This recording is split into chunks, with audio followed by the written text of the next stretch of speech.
Hello chess enthusiasts, my name is Miha and welcome to my chessrealm YouTube channel.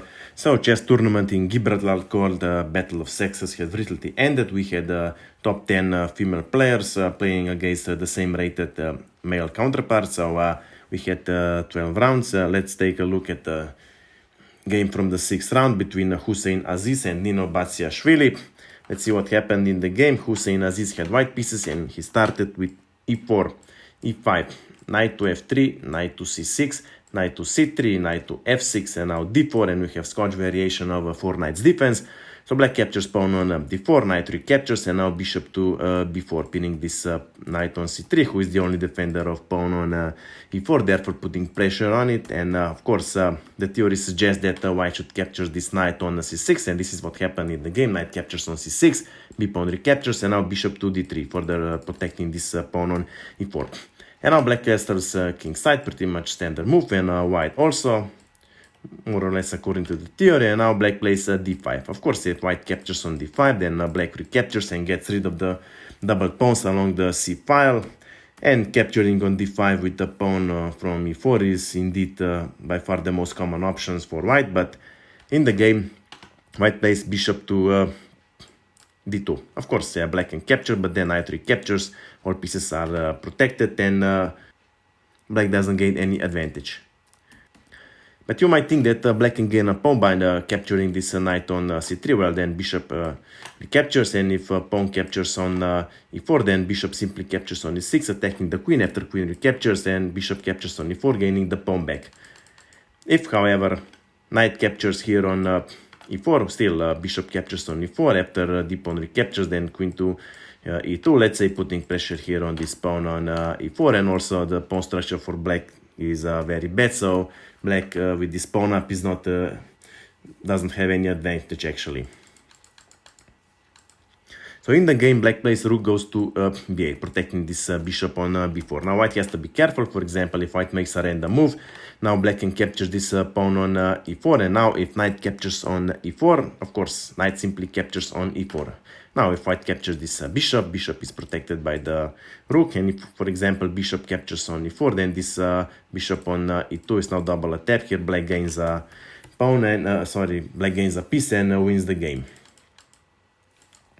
So in the game, white plays rook goes to e1, further protecting this pawn on e4, and black plays rook to e8, further putting pressure on this pawn on e4, and now white plays a3, attacking bishop on b4. Again, you might think that black can simply capture, and then after bishop recaptures, black can here gain a pawn. Well, in this case, white simply captures. Of course, bishop is double attack, but if knight captures, then white simply captures this queen. And after rook captures, then knight captures, gaining this piece back.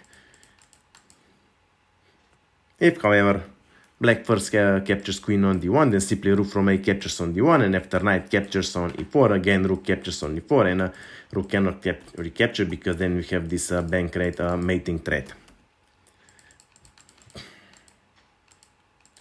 So in the game, black plays bishop to d6, putting pressure here on this pawn on h2, and we are at the 12th move, and already we have reached a critical position in the game. White should have played here h3, preventing this knight to g4, very unpleasant jump, but white is not sensing any danger. b4 was played, and now, of course, black plays knight to g4, threatening to capture this pawn on h2.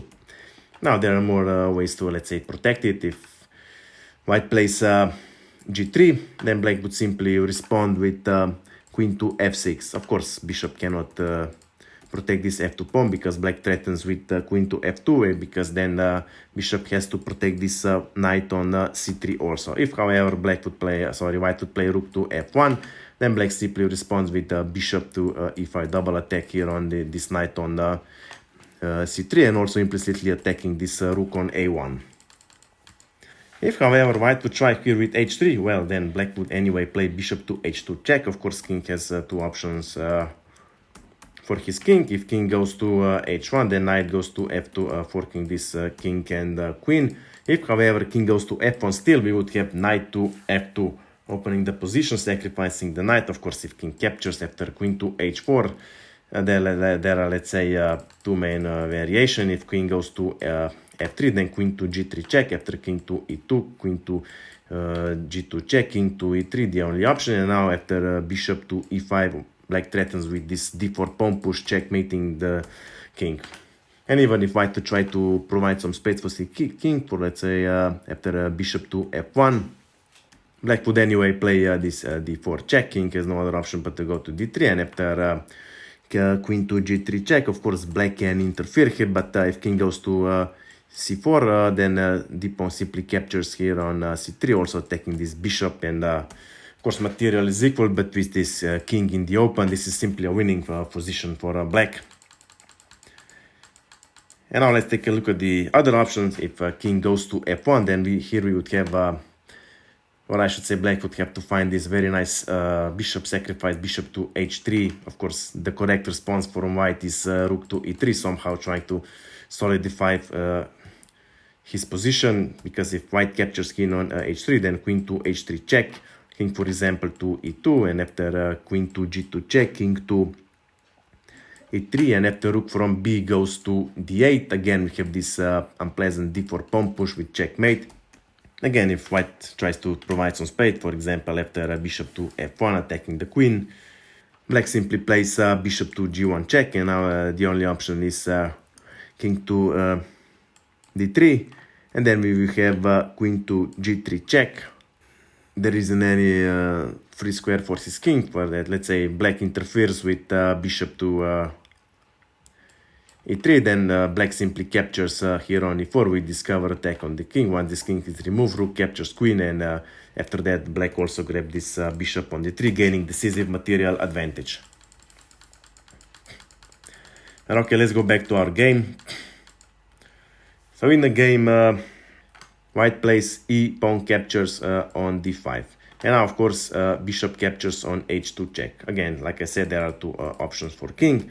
Of course, king cannot go to h1 because knight here goes to f2, again forking the king and the queen. So in the game, white plays king to f1. And black responds with bishop to e5, again pinning this knight here on c3, but more important, threatening with this queen to h4, then kept putting pressure on f2, or maybe even trying with this mate here on the first file. Now it's hard to advise white what to do. Maybe g3, trying to prevent this queen to h4, but then this pawn on f2 is weakened. So in the game, white has decided to play f3, attacking this knight on g4. And black responds with queen to h4, threatening with queen to f2 checkmate. Now, of course, bishop has to protect this knight on c3, so bishop cannot go to e3 defending. And if, for example, I don't know, rook goes to e2, then we have queen to h1 checkmate. So white more or less has no other option but to capture this knight. So f-pawn captures on g4, bishop recaptures. So white is now a piece up, but is in very big danger. Bishop attacked this queen. Well, if white removes the queen immediately, for example, if queen to c1, then we would have this very nice continuation, bishop to d4. Now f2 square is protected, also e2 square, so black only needs to place queen to h1 with checkmate. Now the only way to prevent this is by interfering this diagonal after rook to e3. Then, of course, rook captures, and after bishop recaptures, then bishop captures on c3, attacking this rook. Now material is equal, but white would have to play rook to b1, because the rook still has to protect this queen, because black threatens with rook to h1 at any time, securing the king. And then probably the black would continue with rook to e8, somehow put the rook into the game, and now here white would be in big trouble. Bishop cannot move here from this diagonal because black threatens with bishop to d4, protecting this f2 square, and then later with mate on h1. I don't know, maybe if the pawn captures on c6, then simply rook to e6 is threatening with checkmate. White king is here in the open, and this is simply a winning position for black.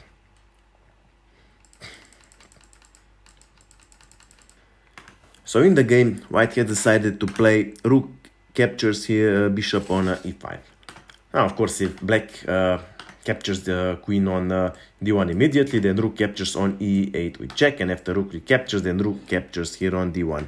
And both sides have rook, but the white has 3 piece up, so bishop pair and knight for a queen, so this is not a guaranteed victory. I mean, black would have to show a lot of precision to convert this advantage. So in the game, first black captures rook on e5, and only now white removes the queen, queen goes to c1, and now rook from the last rank goes to e8. And now d-pawn captures here on c6. Now let's see where we are. Black has a rook for 2 pieces, but his king is left in the open, and this is a winning position for black, or I should say computer says it's a winning position, but it's not an easy test to find the correct plan, because there are no direct mating threats. For example, black cannot just simply play queen to h1 check, because white simply plays king to f2, and there aren't any more meaningful checks, and also king goes back to h4 check, king goes back to g1, preventing this queen to h1 again. So one of the possible continuations for black to win the game would be, for example, rook to h5, because here rook protects h1 and h2 square. So this e2 and e1 square are protected, so black threatens with queen to f6, attacking the the king. So here black would have to respond with knight to e4, protecting this queen to f6 with checkmate, but then black would play as bishop to f5, double attack on this knight, trying to get rid of it. So and if white removes the knight to f2, preventing this queen to h1 check, and then black would simply play bishop to d3. Now if knight, for example, recaptures, then queen to g3, threatening with checkmate.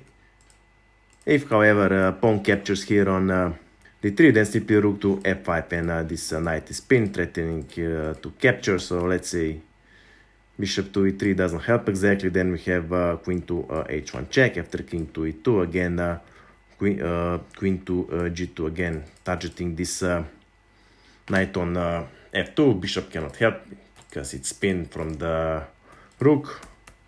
But even if white tries to reinforce with queen to e1 for the protecting this knight on c2, then we would simply have rook to f3, double attack on this bishop on e3, and after maybe king to d2, rook simply captures, queen captures, rook captures, king captures, then probably queen captures this pawn on c6. Black also has this 3 passed pawns on the king side with queen versus rook and knight. This is simply a winning position for black.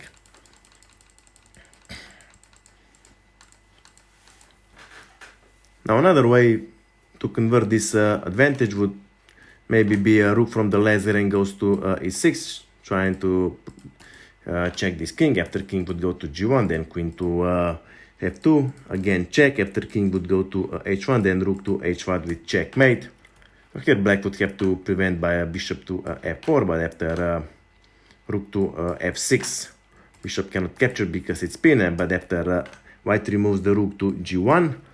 Now here black would have to find the tactical element called interference. Here black would have to play bishop to d1, threatening with rook to e1 with check. If, for example, bishop captures here this rook on e5, then we have queen to f2 check, after king to h1, queen to e2 check, after king to h2, queen to e4 check. Of course king can go to h3, but then we have mating couple of moves. This king goes to, let's say, g1, again queen to e1 check, after king to h2, queen to h4, king to g1, and after queen to f2.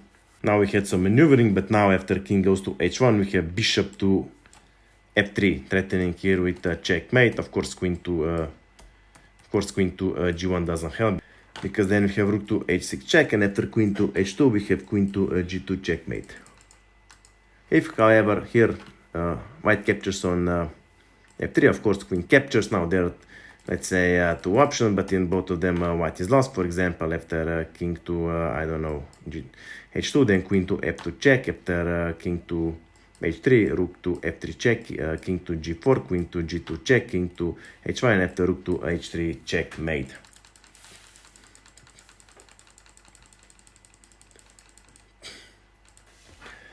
Okay, so those were the two main lines for black to convert this advantage into victory. In the game, however, black see the things otherwise. Queen to f6 was played. And now king goes to g1, and black has decided to grab some material, so queen captures pawn on c6. And now white brings the queen to the game. Queen to f1 was played, so here black totally loses the initiative. Black plays rook from the last rank, goes to e6, of course threatening with rook to f6, driving this queen away back to on the queen side. So white plays queen to f2, targeting this pawn on a7. And now black plays a5. First of all, creating escape catch for his king, but also preparing to advance with this h pawn. So white plays queen captures pawn on a7. And now black plays bishop to f5, offering the trade of bishop, but more important, clearing this g4 square, preparing rook to g6 with attack on the king. So white plays rook goes to f1, and now after rook to g6, black threatens here with mate on g2, so white defends with rook to f2, and now black captures bishop on d3, pawn recaptures, and now black pushes h1 further, so h4 was played, and now queen goes to d4, attacking this defenseless rook on e5, but black doesn't care. h3 was played. Now let's see if white can grab this rook on a5. If queen captures on e5, then we have rook on g2 check. Now white has three options: either rook captures, so king goes to h1 or f1. Of course, if rook captures on g2, we have queen to g2 checkmate.